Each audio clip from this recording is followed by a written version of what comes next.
Hello, Nutty. What are you playing at in the sandpit? I am pretending to be a desert princess and I'm riding a camel across the sand. That sounds fun. It would be very hot, so I would need to drink a lot of water.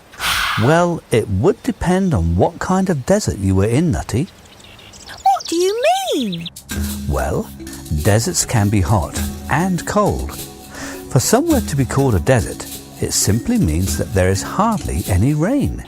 I want to go to a desert that has lots of sand and sun, because that's where camels live, and I really like camels. Oh, how wonderful to go to a desert and ride a camel across the sand dunes. The stars are shining. The moon is floating in the sky. The desert is quiet. Wait a minute. What's that noise?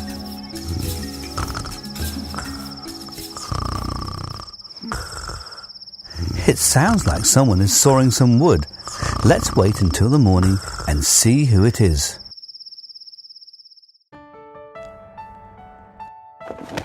Oh, it's Nutty. So it was you snoring in the tent last night. Oops.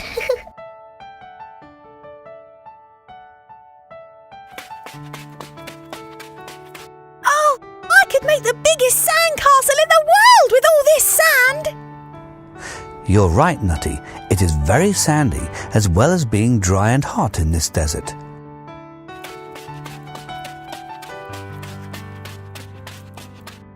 But what's this? Look at all those trees and water. What's going on? This is called an oasis. This is when water that is under the ground gets to the top of the ground. One way this happens is if the ground above the water wears away. An oasis must be very important to people that want to travel across a desert. I am sure that you have to plan a journey depending on where the oases are. That's right. Everything needs water. You could not cross a desert unless you knew where the oases were. If you don't drink enough water, you dry up like an old leaf. Let's go and take a look at what we can find in this oasis.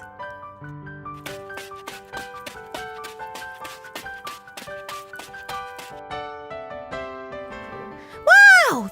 These animals have big horns. What are they called? They are called the Arabian oryx. They must be good at chasing other animals with horns like that. No, they don't chase other animals.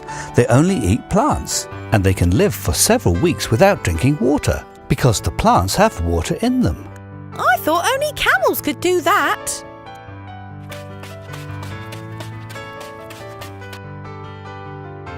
That's a big bird. It looks very tame. This bird is called a Lana falcon. It has amazing eyes. They can see a lot further than you and I. It looks like it can fly very fast, so you'd need good eyes. They should wear sunglasses with all this sunshine.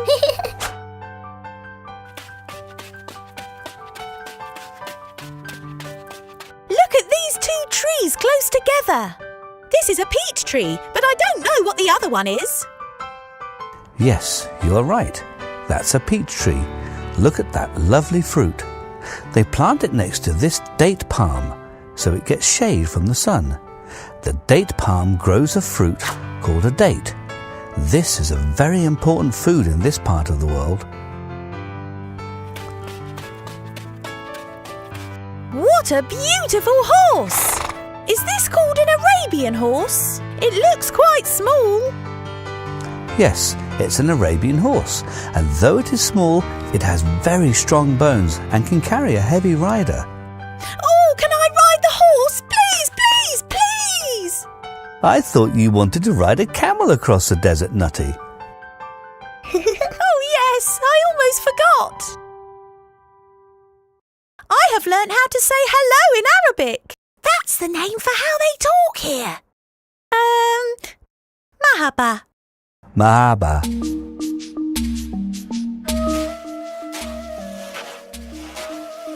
Finally, I'm travelling across the desert on a camel.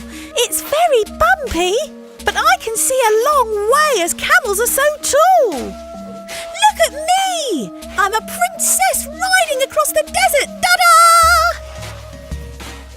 Nutty rides across the desert.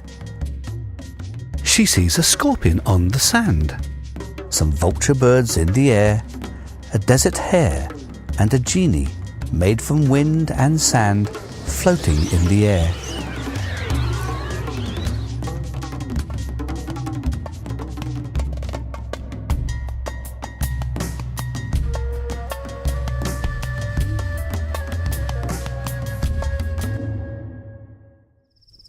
At night, the desert is very cold, and so they light a campfire.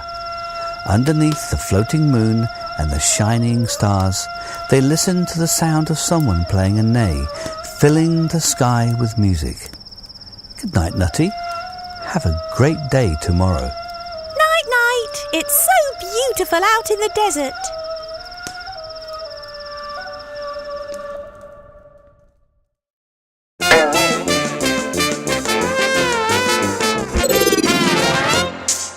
You know, Nutty, the plants and animals that live in a desert have to be very clever because it is so hard to live here. For example, the desert rose. This plant has very long roots which go deep into the ground to collect food and water. The stems are like bottles, which is where the water is kept. My granny's got some of those flowers. I didn't know they could come from Arabia. And look at this strange animal. This is the three-toed jerboa. It is just like a little kangaroo and hops around on the sand. It can survive for years without drinking water, instead getting water out of all the food it eats. It's amazing how different animals can be. There is one other very special animal we should talk about, Nutty. It is, of course, the camel. Oh, yes! There are two kinds of camels, dromedary, which has one hump, and the Bactrian, which has two humps. The lumps on the back are full of fat, not water, which the camels use as food when there is nothing to eat. A camel can drink 200 litres of water in about 3 minutes. This water is stored all over the camel's body, and it means they can spend a long time without drinking. Because it is dusty where camels live, they have noses that can completely shut tight. I don't think I'd be very good at being a camel. Nutty, we like you just the way you are.